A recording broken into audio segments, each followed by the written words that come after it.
Welcome friends, exam study channel पर आपका हार्दिक स्वागत है। हम टेंस का टॉपिक कर रहे थे, उसी को आगे कंटिन्यू करते हैं। आज टेंस की थर्ड क्लास है, प्रेजेंट परफेक्ट टेंस।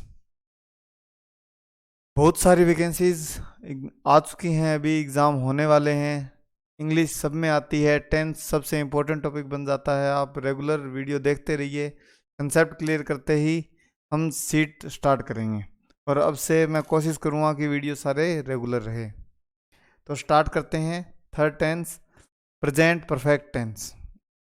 देखिए, प्रेजेंट परफेक्ट टेंस की सबसे पहले स्ट्रक्चर देख लेते हैं कि क्या स्ट्रक्चर होती है प्रेजेंट परफेक्ट टेंस की।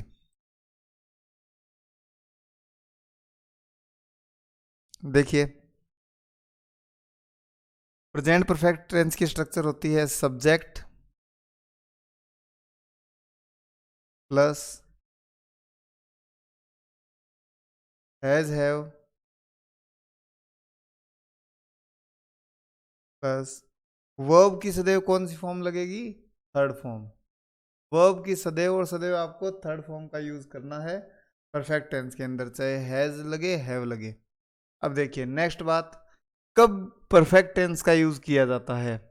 जब कोई कार्य अभी अभी समाप्त हुआ है, या मैं ऐसा कहूं कि प्रेजेंट में चलता हुआ कार्य जिस वक्त समाप्त होता है, जिस वक्त समाप्त होता है उसी समय वो बोला जा रहा है, तब परफेक्ट टेंस का यूज होता है।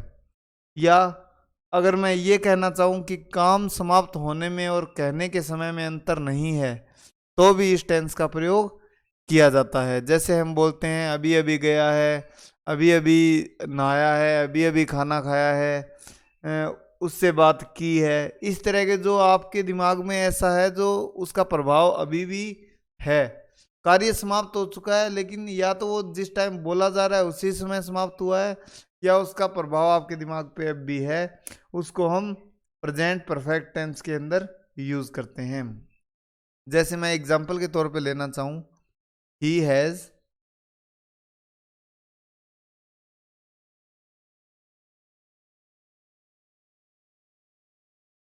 Just gonna out. क्या अर्थ हुआ इसका? कि वह जस्ट अभी अभी गया है। और इसके एग्जांपल देखना चाहूं,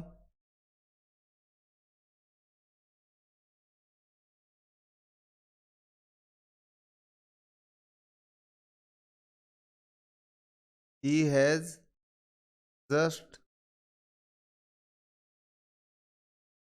पोस्टेड दी लेटर।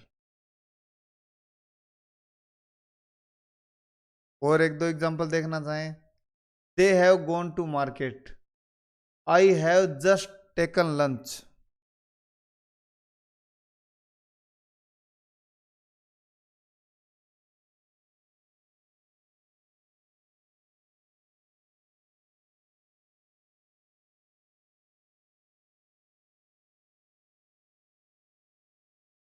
क्लियर है?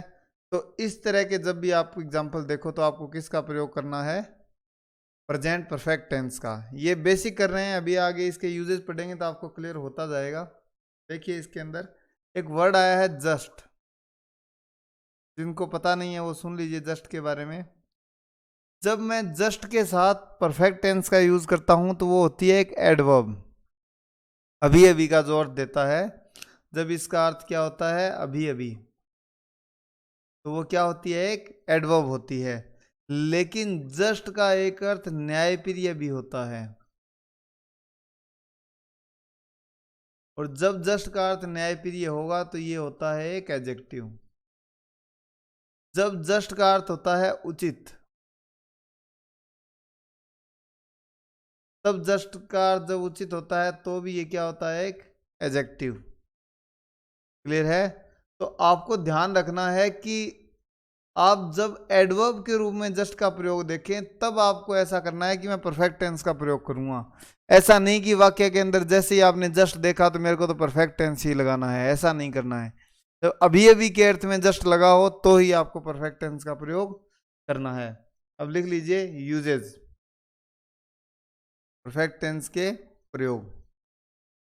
फर्स्ट देखते हैं कि जब सिंस या फॉर के साथ टाइम दिया हुआ हो,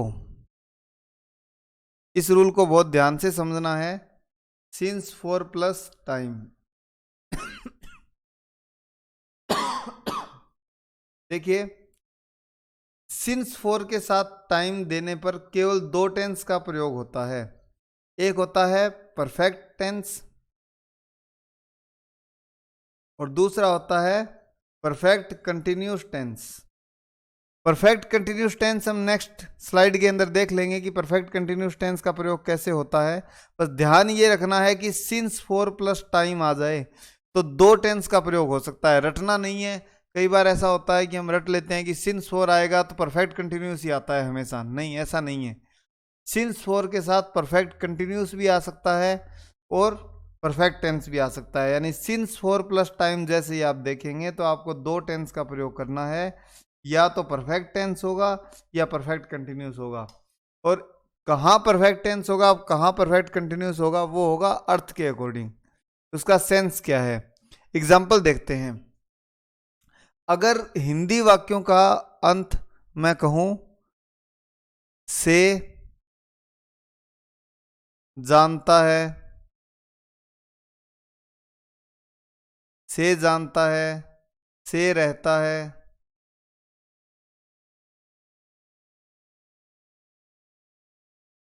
से हुआ है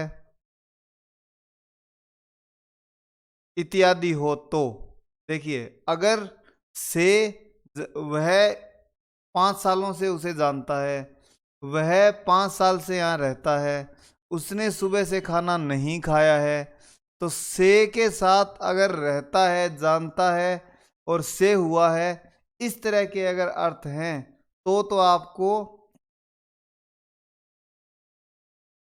किसका यूज लेना है, परफेक्ट टेंस का। लेकिन अगर आपको अर्थ ऐसा निकल रहा है कि से रहा है,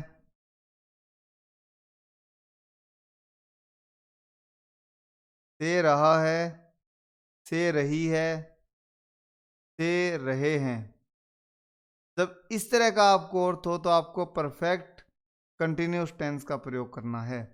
देखिए, दोनों में डिफरेंस मैंने क्लियर किया है आपको कि जैसे ही आप देखो कि परफेक्ट कंटिन्यूस लगाऊं या परफेक्ट टेंस लगाऊं तो आपको किन चीज़ों का ध्यान रखना है कि अगर वाक्य के अंदर किस तरीके का सेंस निकल रहा है, से जानता है, से रहता है, से हुआ है, तब तो आप लगाओगे परफेक्ट टेंस, और नहीं तो आप लगाओगे परफेक्ट कंटिन्यूस टेंस। एग्जाम्पल देखते हैं। मैं उसे जानता हूं, आई नो यू।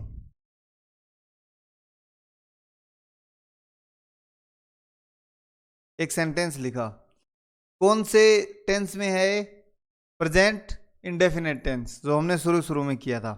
अब आपने इसके साथ जोड़ा टाइम, आपने इसके साथ जोड़ दिया टाइम, कि मैं उसे 5 साल से जानता हूं या मैं उसे स्कूल टाइम से जानता हूं।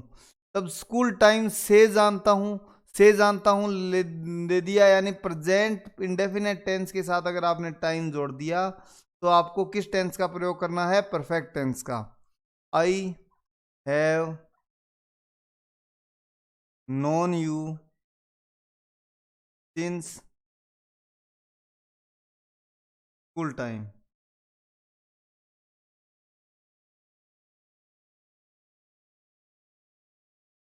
क्लियर है। नेक्स्ट ऐसा ही एक एग्जांपल लेके देखते हैं। अब एग्जाम में एरर में क्या देता, I know you since school time, गलत हो जाता। अगर सिंस प्लस टाइम लगा है तो दो ही टेंस आ सकते थे, कौन कौन सा, या तो परफेक्ट कंटिन्यूस आता या परफेक्ट टेंस आता। अब देखिए, यहाँ नो के साथ आईएनजी नहीं लग सकती। मैंने पिछले जब कंटिन्यूस टेंस पढ़ाया था तो मैंने आपको बताया था कि कुछ वर्ब ऐसी होती हैं जिनका प्रयोग आईएनजी के साथ कभी भी नहीं किया जाता। उसमें क्या था, एक वर्ब कौन सी थी, नो थी। तो आई हैव बीन नोइंग गलत हो जाता, तो यहाँ क्या आ जाना चाहिए, I have known you since school time. Next इसी तरह का एक एग्जांपल मैं देता हूं, आप उसका बना के बताइए। ही लिव्स हेयर, वह यहाँ रहता है। तो ये कौन सा इंडेफिनिट टेंस के साथ, और इसके साथ टाइम जोड़ दीजिए कि वह यहाँ 5 सालों से रहता है, 5 सालों से रहता है। तो अगर आपको इस तरीके का भाव देना है तो आप क्या लिखेंगे, ही हैव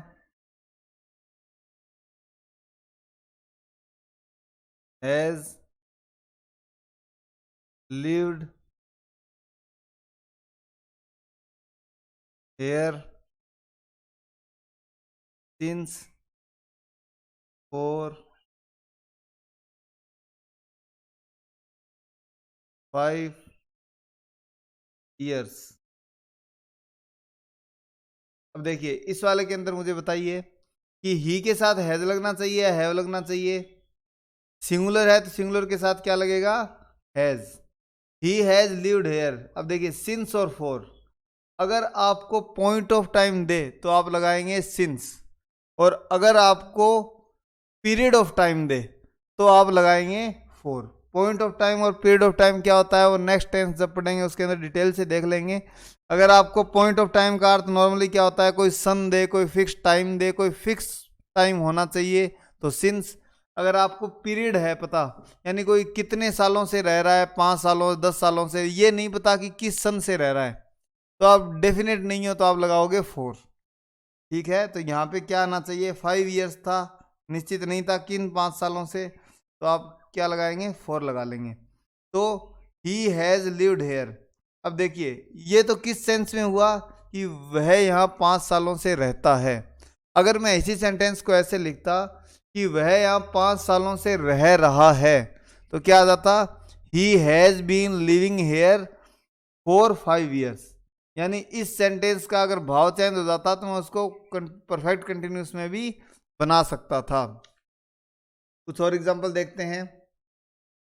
नेक्स्ट एग्जांपल है, Ram works in this office. मैं एक सेंटेंस इंडेफिनिट में आपको देता हूं, खुद दिमाग में बना के देखिए फिर हम बनाते हैं। Ram works in this office. Present simple present में था वाक्य। अब इसको हमें बनाना है किसमें, परफेक्ट टेंस के अंदर बनाना है। तो उसके साथ कि वह 1990 से यहाँ काम करता है, ये वह 1990 से यहाँ काम करता है, इस सेंटेंस को बनाना है तो बनाइए, Ram has worked in this office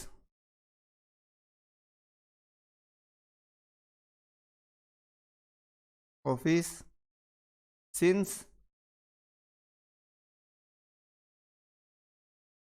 clear हो गया। मैंने आपको बताया रूल भी क्या कहता था कि अगर आप present tense, present simple tense के साथ अगर आपने टाइम जोड़ दिया तो आपको किस, सिंस फोर के साथ अगर टाइम जोड़ दिया तो आपको किस में चला जाना है, परफेक्ट टेंस के अंदर चले जाना है। ये रूल हम बताना चाह रहे थे। चलो नेक्स्ट देखते हैं। नोट डालो, एक छोटा सा नोट है, इंपॉर्टेंट है। केवीएस वगैरह टीचिंग एग्जाम में इसके क्वेश्चन आए हुए हैं पिछले कई सालों में, इसलिए आपको इसको ध्यान भी रखना है थोड़ा। कि जिन वाक्यों के साथ, लिखिए, जिन वाक्यों के साथ, जिन वाक्यों के साथ, जिन वाक्यों के साथ मैन वर्ब नहीं होती है, मैन वर्ब नहीं होती है,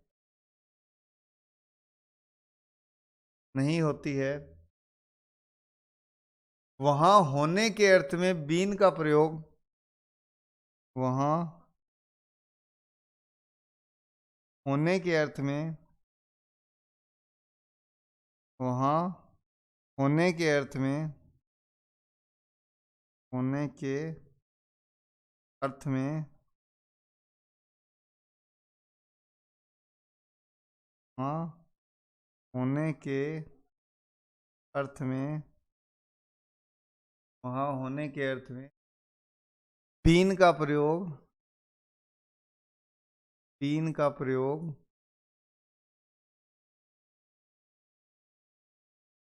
बी की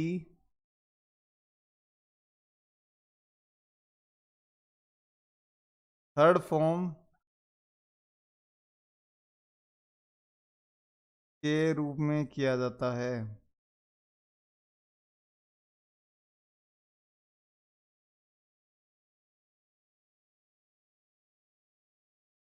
है, मैंने आपको क्या लिखाया है इसको ध्यान से देखिए आप।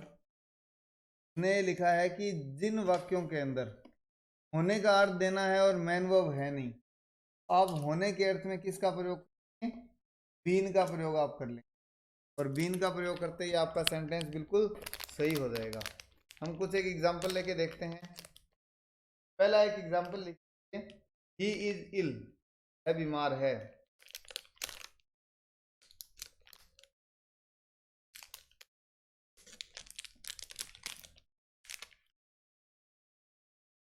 लिखिए ही इज इल, वह बीमार है। जैसे आपने ही इज इल का बनाया तो इसके अंदर आप टाइम जोड़िए कि वह कल से बीमार है।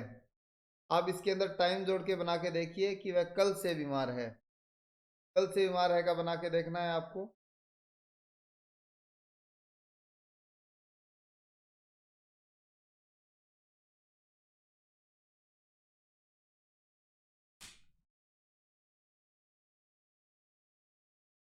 मेरा सेंटेंस ये था, इसके साथ टाइम जोड़ दिया आपने, और जैसे ही प्रेजेंट टेंस के साथ आप टाइम जोड़ते हो प्रेजेंट सिंपल के साथ, वो परफेक्ट में आ जाता है। तो क्या आ जाएगा, ही हैज बीन इल।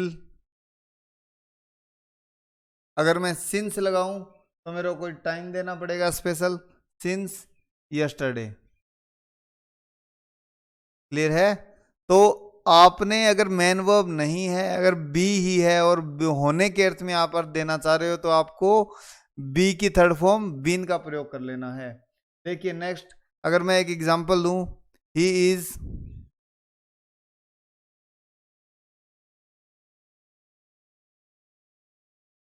फेंट, वह बेहोश है। और मैं अगर ऐसा कहना चाहूं कि वह सुबह से अनकॉन्शियस है, तो आप क्या कहोगे, he is, he has unconscious since morning. अब देखिए, आपने जैसे ही देखा कि सिंस या फोर के साथ टाइम आ गया, और सिंस या फोर के साथ टाइम आ गया, तो मेरे को दो ही टेंस यूज करने हैं। या तो क्या टेंस होगा, परफेक्ट टेंस या परफेक्ट कंटिन्यूस टेंस। अब ये कुछ ऐसे वाक्य हैं, वह सुबह से बेहोश हो रहा है, वो तो नहीं है कि लगा हुआ है बेहोश होने में, कि वह सुबह से बेहोश है। तो इस तरह का जब अर्थ हो कि सुबह से बेहोश है, सुबह से बीमार है, कल से बीमार है, इस तरह का जैसे ही आपको भाव आए, तो आप सिंस फोर के साथ परफेक्ट टेंस का प्रयोग करेंगे। बहुत से स्टूडेंट इसमें डिफरेंस नहीं कर पाते हैं, इसलिए मैं इसके एग्जांपल ज़्यादा ले रहा हूँ और आपको समझा रहा हूँ। देखिए, जैसे मैंने एग्जांपल लिया, आई एम हेयर, इसका अर्थ क्या हुआ, मैं यहाँ हूँ। अगर मैं इसी को आप यूज़ करना चाहे कि मैं 4 बजे से यहाँ हूँ, तो आप कैसे यूज़ करेंगे, I have been here since 4 AM। Clear है। अब देखिए नेक्स्ट, इसी के अंदर, ही इज अनहैप्पी। अगर मैंने एक सेंटेंस लिया, ही इज अनहैप्पी, कि वह खुश नहीं है, और इसके साथ जैसे ही मैंने टाइम जोड़ूंगा कि वह अपनी शादी के बाद से ही खुश नहीं है, तो अगर जैसे ही मैं टाइम जोड़ूंगा तो किस में आ जाना चाहिए, ये परफेक्ट के अंदर। He has been unhappy since his marriage. Clear है। तो से हुआ है, से नहीं हुआ है, से बेहोश है, से खुश है, से नाखुश है। यानी अगर आपको इस तरह के भाव हैं, तो आप किसका प्रयोग करेंगे, परफेक्ट टेंस का। कि जैसे मैं बोलूं कि मैंने सुबह से खाना नहीं खाया है, तो सुबह से का अर्थ आ गया, तो आई हैव नॉट टेकन फूड, या आई हैव नॉट टेकन मील, कुछ भी अगर यूज लूँगा तो परफेक्ट टेंस के अंदर। ऐसा नहीं है कि मैं सुबह से खाना नहीं खा रहा हूं, ऐसा नहीं होता है। क्लियर है। तो आपको भाव क्लियर होना चाहिए सेंटेंस के अंदर। Next, usages number 3। Next usages number 3 या 2 जो भी है। नेक्स्ट यूज लिखिए, एक स्ट्रक्चर पाई जाती है, क्या स्ट्रक्चर है कि perfect tense, present perfect tense plus since plus past simple. बहुत इंपॉर्टेंट है ये स्ट्रक्चर। वही है, ऊपर वाले का ही एक्सटेंशन है कि से नहीं किया है, से और से के बाद अगर वो point of time, period of time में पूरा पूरा सेंटेंस लिख देता है।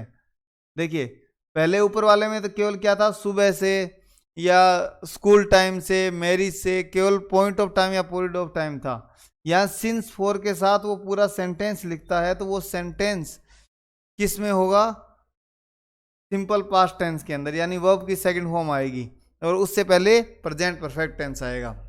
देखिए मैं एग्जांपल के तो इस टेंस को नोट कर लीजिएगा क्योंकि यहीं से कंफ्यूजन क्रिएट होते हैं। देखिए example, I have not seen him since he left India. जब से उसने इंडिया छोड़ा है मैंने उसे देखा नहीं है। तो से देखा नहीं है, तो से देखा नहीं है तो दिमाग में आ जाना चाहिए था, परफेक्ट टेंस आना चाहिए। लेकिन जो से के बाद वाला वाक्य है वो किस टेंस में आना चाहिए, सिंपल पास्ट टेंस के अंदर। जैसे I have not met him since he joined the army.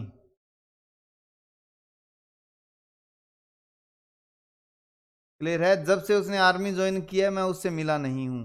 तो से के साथ आप आ जाए तो परफेक्ट टेंस आना चाहिए, लेकिन से के बाद वाले वाक्य में पास्ट सिंपल टेंस का प्रयोग होता है। बस ये बताना चाह रहा था। नेक्स्ट देखते हैं, नेक्स्ट यूज इसका बहुत इंपॉर्टेंट है, स्टेट के एग्जाम के अंदर इससे क्वेश्चन आए हुए हैं नेक्स्ट यूज से। तो नेक्स्ट यूज को आप थोड़ा ढंग से देखेंगे। क्या है कि रूल क्या कहता है अपना, कि कुछ कार्य ऐसे होते हैं जिनका होना या ना होना जरूरी नहीं होता, लेकिन उनका वर्तमान में महत्व होता है। मैं क्या कहना चाह रहा हूं कि अगर आपको किस तरह का भाव हो कि क्या तुमने कभी इंग्लिश पढ़ी है, क्या तुमने कभी ऐसा किया है, क्या तुम कभी वहां गए हो, क्या कभी तुम वहां जाकर घूम कर आए हो, इस तरह के जैसे ही आपको सेंटेंस हो कि क्या तुमने ऐसा किया है, क्या तुम वहां गए हो, जैसे ही ऐसा सेंटेंस है तो उनका वर्तमान में महत्व होता है।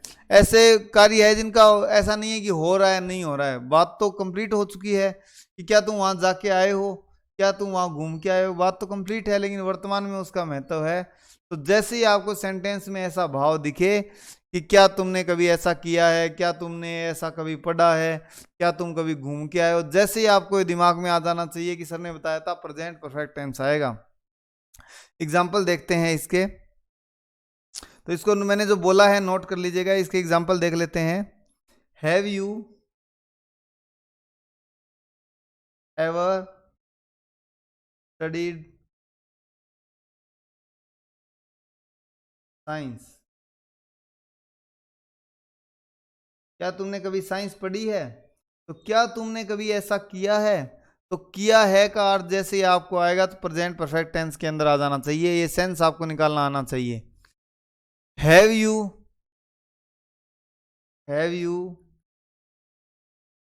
Ever done this work. क्या तुमने ये काम कभी किया है। तो आपने यहां से एक इंपॉर्टेंट चीज नोट क्या करी कि जैसे ही मैं एवर देखूं तो एवर देखते ही मेरे दिमाग में क्या स्ट्राइक हो जाना चाहिए, परफेक्ट टेंस आना चाहिए। Have you ever cooked food, क्या तुमने कभी खाना बनाया है। अब देखिए एक एग्जांपल है, have you ever gone to Goa.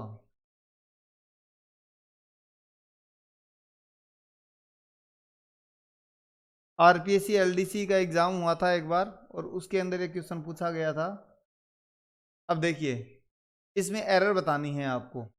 तो देखिए इस सेंटेंस का अर्थ क्या हुआ कि क्या तुम गोवा जा चुके हो, इसका अर्थ ये हुआ वो गोवा चला गया है और वहीं रह रहा है। लेकिन सामान्य अर्थों में ऐसा नहीं होता है। सामान्य अर्थों में वो ऐसा कहना चाहता है कि क्या तुम कभी गोवा जाके आए हो, ऐसा ही तो कहना चाह रहा है। और गोन का अर्थ तो जा चुका है, गया, वापिस ही नहीं आया। तो सामान्य अर्थों में लेके चलना है एग्जाम के अंदर। तो आप यहाँ पे क्या लगाओगे, have you ever been to Goa. अगर आप कहीं घूम के आए हो, तो अगर आपने ऐसा कहीं लिखा है तो आप किसका प्रयोग करोगे, बीन का। इसी तरीके से एक एग्जाम्पल है, हैव यू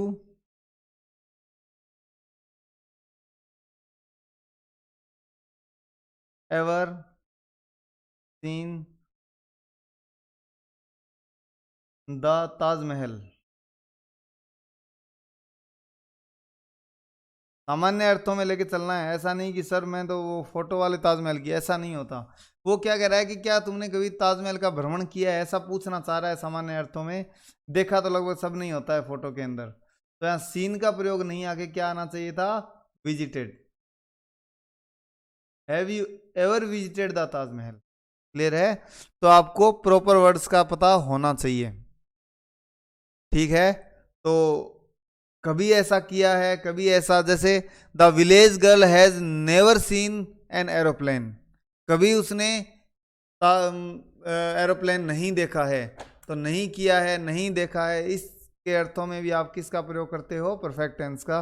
और इन दोनों एग्जाम्पल को आप स्पेशल नोट करेंगे और इनको ध्यान में रखना है आपको। अब नेक्स्ट इसमें लिख लीजिए पहचान के शब्द। पहचान के शब्द जो हम कीवर्ड्स देखते हैं, पहचान के शब्द कि सामान्यतः ऐसा होने पर जब कुछ समझ में नहीं आए तो परफेक्ट टेंस अपने को चिपका देना है। कौन कौन से हैं, ऑलरेडी, जस्ट, सिंस, फॉर का मैंने बता दिया है कि सिंस फॉर का कंटिन्यूस, परफेक्ट कंटिन्यूस कब आएगा और परफेक्ट टेंस कब आएगा। Next yet, next so far, up to now,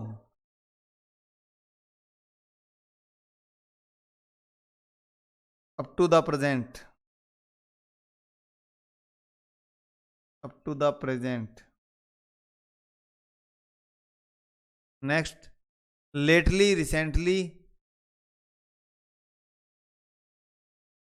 lately, recently,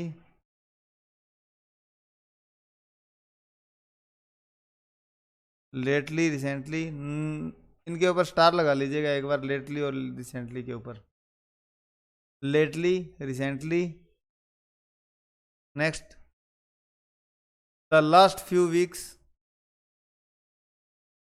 the last few weeks, during the last few weeks, during the last. उसके बाद टाइम आ जाए, मान लीजिए few years. Of late,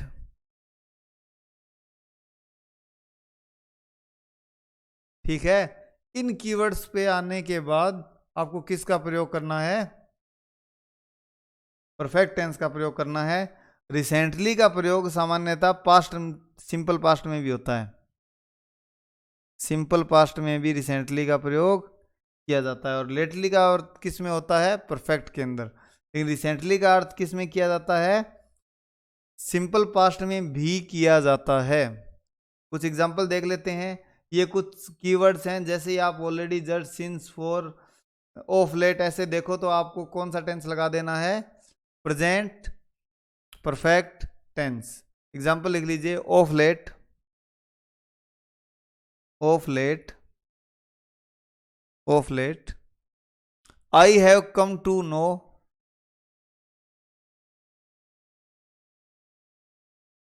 I have come to know, I have come to know about your family.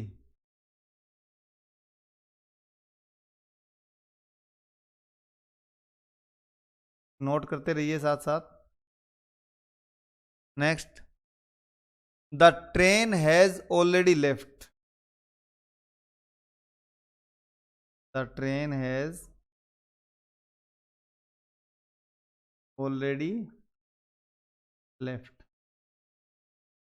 अब देखिए ध्यान देने वाली बात क्या है, जब ये एडवर्ब आती हैं तो एडवर्ब आपको हेल्पिंग वर्ब और मेन वर्ब के बीच में लगानी है। क्लियर है? Next, they have not come yet.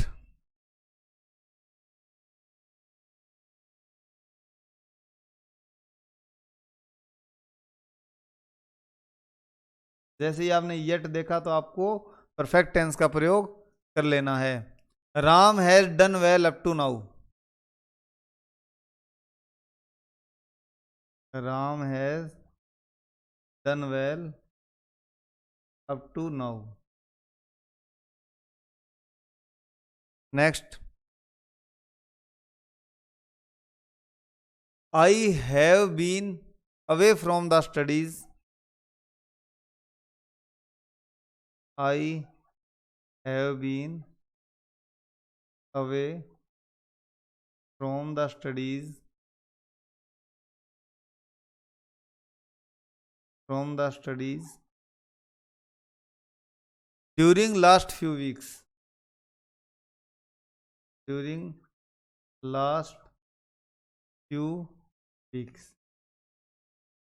जैसे आपने ड्यूरिंग लास्ट फ्यू वीक्स देखा, आपने परफेक्ट टेंस का प्रयोग कर दिया है। क्लियर हो गया होगा आपको।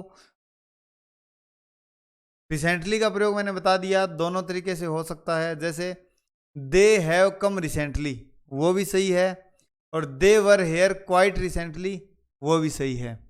दोनों तरीके से प्रयोग हो सकता है।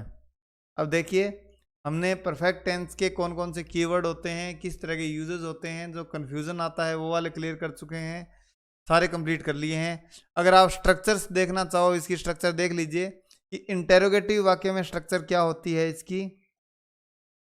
हैज हैव स्ट्रक्चर में देखिए इंटेरोगेटिव में क्या होता है, हेल्पिंग वर्ब आगे आ जाती है और मेन वर्ब यहां रहती है। क्लियर है? और डब्ल्यू एच वर्ड लग जाए तो plus has have plus subject plus P3। Next, बस ये बताना चाह रहा था, नोट हमेशा आपको 3 नंबर पे लगाना है। Subject plus has have, negative sentence अगर है तो नोट प्लस P3। क्लियर है? नेक्स्ट देखिए, अगर आपको इंटेरोगेटिव नेगेटिव बनाना है तो आपको नोट कितने नंबर पे आना चाहिए? 3 नंबर पे। ये स्टेट और टीचिंग एग्जाम में कई बार बेसिक बातें पूछ ली जाती हैं।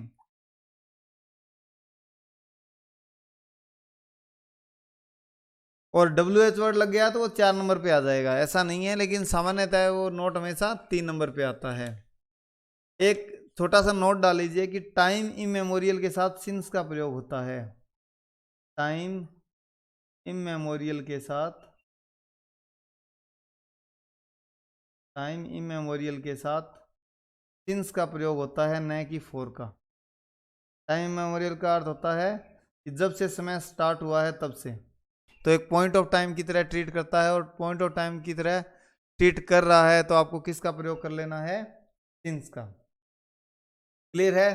परफेक्ट टेंस अच्छे से आपका क्लियर हो गया होगा। हमने कुछ यूजेस पढ़े आज परफेक्ट टेंस के, कि परफेक्ट टेंस के अंदर सदैव वर्ब की थर्ड फॉर्म लगानी है।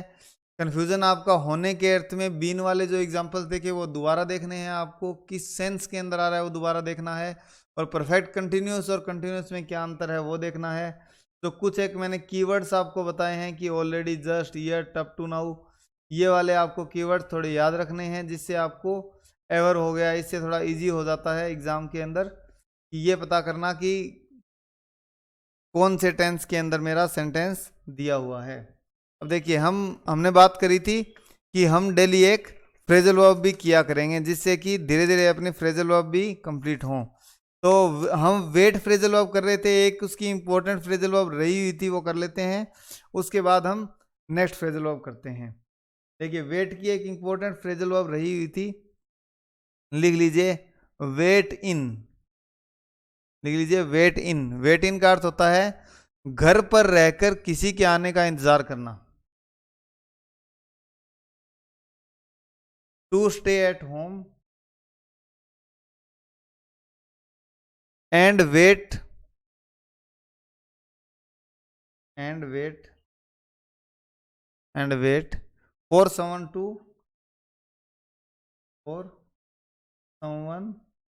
To arrive. घर पर रहकर किसी के आने का इंतजार करना, तो वेट इन का प्रयोग होता है। देखिए, I have to wait in for the repairman. आपको 4 दे देगा, वेट के साथ बिहाइंड दे देगा, वेट के साथ अराउंड दे देगा, वेट के साथ आपको कुछ और दे देगा, और फिर आपको चारों ऑप्शन में रहेंगे। तो आप अगर वाक्य के अंदर अगर ये भाव निकल रहा है कि वो उसने घर पे रह के इंतजार किया, तो घर पे रह के इंतजार करने के अर्थ में आपको किसका प्रयोग करना है?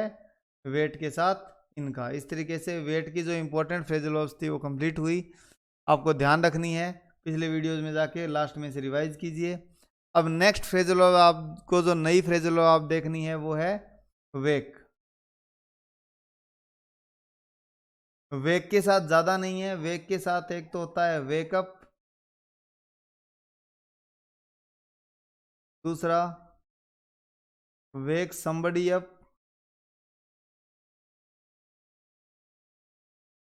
और थर्ड जो इम्पोर्टेंट है, जो आपको थोड़ा परेशान कर सकती है, जो एग्जाम में आने के आसार भी रहते हैं, वेक अप टू। क्लियर है? अब देखिए, सबसे पहले वेकअप का अर्थ होता है जगना, नींद से जाग जाना। क्लियर है? इसका अर्थ होता है जगाना। वेक समबडी अप का अर्थ क्या होता है? जगाना। और वेक अप टू का अर्थ होता है चौंक जाना या होश में आना। चौंक जाना या होश में आना, या होश में आना। तीनों का अलग अलग देख लेते हैं। सबसे पहले देखते हैं वेकअप। वेकअप का देखिए, he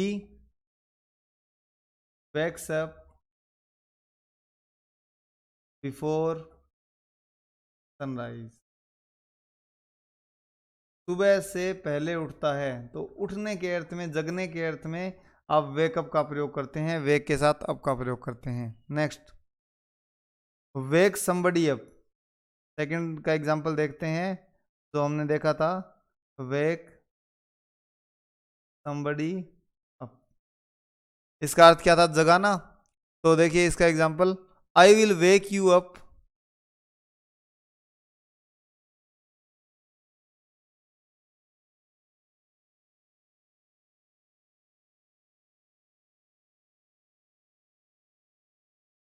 when it is time to leave. जब जाने का समय होगा तो मैं तुम्हें जगा दूंगा। तो I will wake you up, wake के बाद somebody लगा दिया आपने, यू लगा दिया, उसके बाद अप लगा दिया। जगाने के अर्थ में ऐसे प्रयोग होता है। एक एग्जांपल और लेना चाहें तो और ले सकते हैं, वेक हिम अप बिफोर सनराइज। उसे सनराइज से पहले जगा दो। क्लियर है? तो जगा दो के अर्थ में आप किसका? वेक समबडी अप का प्रयोग करना है, और वेकअप जगने के अर्थ में प्रयोग करना है। अब नेक्स्ट जो फ्रेजल वर्ब है मेरी 3 नंबर, जो सबसे इंपॉर्टेंट है, वेक up to something.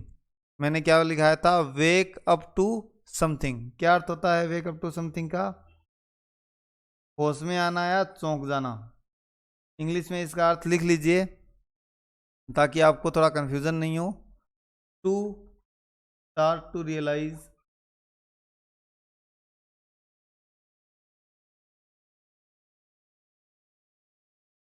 To start to realise and understand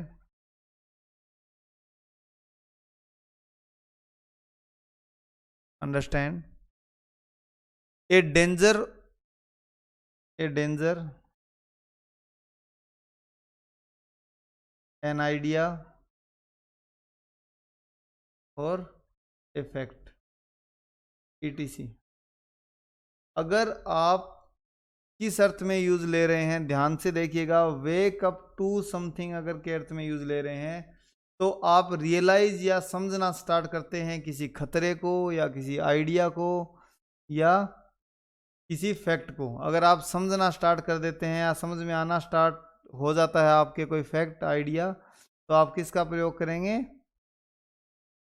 wake up to something. Example देखते हैं, एग्जाम्पल ऐसे लिखेंगे हम जो टेंस के अंदर भी अपने काम आए। देखिए इट इज टाइम, जैसे ही आपने इट इज टाइम देखा तो इट इज टाइम के साथ कौन सा टेंस प्रयोग में आना चाहिए, सिंपल पास्ट टेंस, यानी इट इज टाइम के साथ वर्ब की सेकंड फॉर्म का प्रयोग आना चाहिए। इट इज टाइम के साथ वर्ब की सेकंड फॉर्म का प्रयोग आना चाहिए। It is time you woke up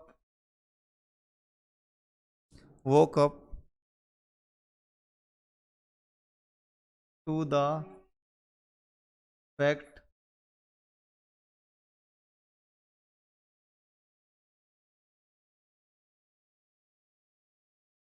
that it is a tough world। दो चीजें सीखने को मिली कि ये अब तक तुम्हें कि ये सही टाइम है, अब तक तुम्हें क्या कर देना चाहिए था, अवेयर हो जाना चाहिए था, समझ में आ जाना चाहिए था इस फैक्ट से कि ये बहुत संसार बहुत कठिन है। तो इट इज टाइम जैसे ही आपने देखा तो आपने वर्ब की सेकंड फॉर्म लगाई, और आप किसी फैक्ट को समझने या रियलाइज करने की बात कर रहे हैं तो वो कब के साथ क्या लगाया आपने, टू का प्रयोग किया। एक एग्जांपल और देख लीजिए, लास्टली, जैसे आपने लास्टली देखा आपके दिमाग में आ जाना चाहिए वर्ब की second form. People began to wake up to the danger they were facing।